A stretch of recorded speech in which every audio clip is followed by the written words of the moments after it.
semangat pagi, kembali lagi di channel Dear Darling.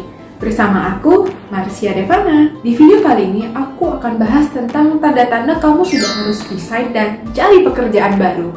Riset menunjukkan setidaknya ada 80-85% orang yang tidak bahagia dengan pekerjaan mereka. Yang artinya nih, kalau misalnya kita secara random jalan keluar nih untuk nanyain, kira-kira ada berapa orang sih yang nggak happy dengan kerjaan mereka? Seenggaknya itu ada 8-9 dari 10 orang yang bisa bilang kalau mereka itu nggak happy dengan kerjaan yang mereka punya sekarang. Wow, ternyata banyak banget ya teman-teman kita itu yang nggak puas dengan pekerjaan mereka.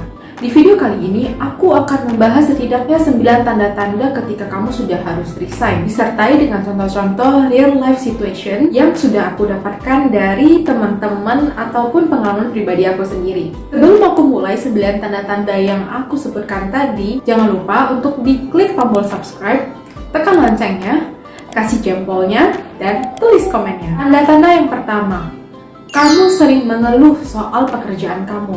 Nah, di sini itu mengeluh yang kayak gimana? Contoh ya, kamu pulang dari kantor. Terus kamu ditanyain sama mungkin pasangan kamu atau mungkin orang tua kamu, gimana pekerjaan hari ini? Kamu mungkin akan membahas, aduh, bos aku yang itu ya ini banget. Atau mungkin kamu akan bilang, udah deh gak usah bahas kerjaan, pusing. Nah, itu adalah contoh-contoh kamu itu sebenarnya udah ngeluh soal pekerjaan kamu. Kamu tuh udah gak happy dengan pekerjaan kamu. Tanda yang kedua, kamu itu mager setiap hari mau berangkat ke kantor. Kamu pernah nggak sih kayak bangun pagi, terus kamu kayak susah banget, rasanya badan ini berat banget untuk naik dari tempat tidur.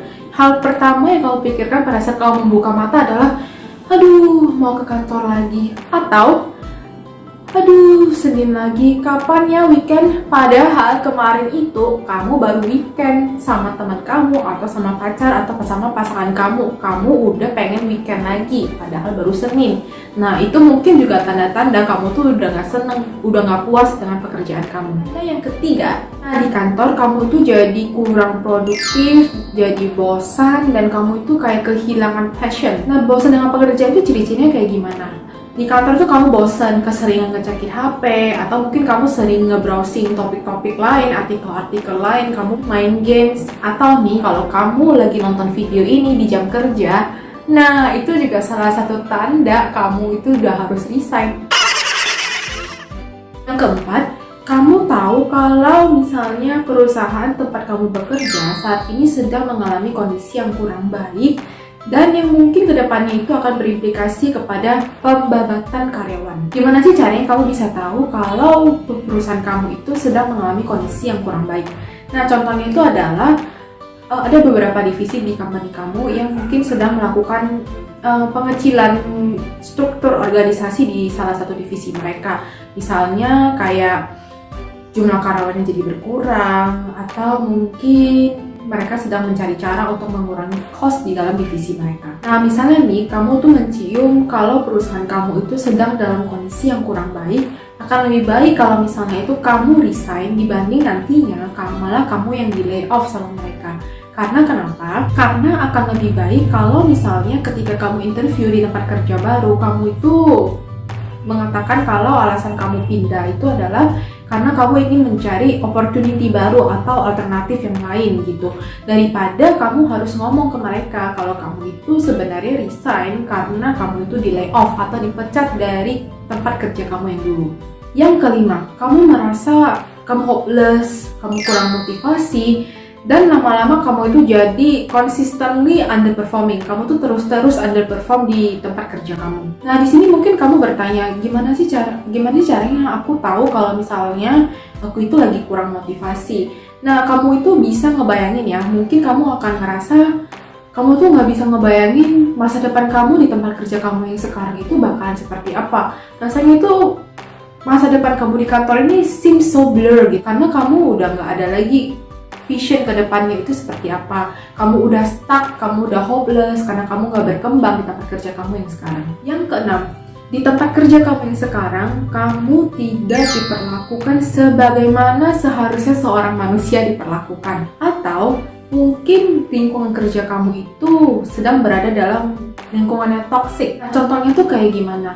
Contohnya mungkin bos kamu tidak menghargai kamu, tidak menghargai pendapat kamu, mereka tidak peduli dengan aspirasi kamu, tidak memberikan kamu coaching, mereka nggak menuntun kamu, mereka nggak kasih kamu feedback yang konstruktif. Dengan kata lain, atasan ataupun lingkungan kerja kamu itu tidak mengarahkan kamu ke arah yang lebih baik. Yang ketujuh, nah, yang ketujuh ini adalah hal yang mungkin paling sering dibahas ketika seseorang itu sudah mau resign, yaitu gaji yang tidak sepadan.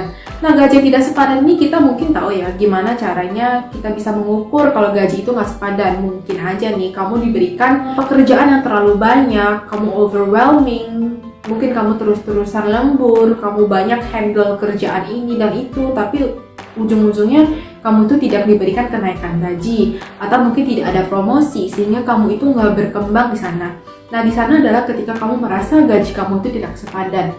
Kalau memang kamu sudah merasakan gaji kamu tidak sepadan, memang sih akan ada baiknya kamu resign. Yang kedelapan, nah yang kedelapan ini menurut aku adalah hal yang tidak kalah penting ya daripada tanda-tanda lainnya. Nah, yang kedelapan ini adalah ketika kesehatan kamu itu semakin memburuk. Kamu mungkin bertanya, gimana sih kok bisa kerja sampai kesehatan memburuk? Nah, banyak sih sebenarnya root cause-nya atau trigger-trigger ketika kesehatan kamu itu semakin memburuk. Bisa jadi nih, kamu itu lembur terus-terusan dari pagi, kerja pagi, pulangnya pagi. Nah, secara tidak langsung lama-lama tanpa kamu sadari, kamu pasti akan merasa lelah dan badan itu juga akan menjadi rusak sehingga kesehatan kamu itu semakin lama akan semakin memburuk. Nah, ini adalah salah satu tanda ketika kamu sudah harus resign. Nah, kesehatan ini bukan hanya sekedar kesehatan yang kamu alami secara fisik ya, tapi itu juga termasuk kesehatan mental kamu.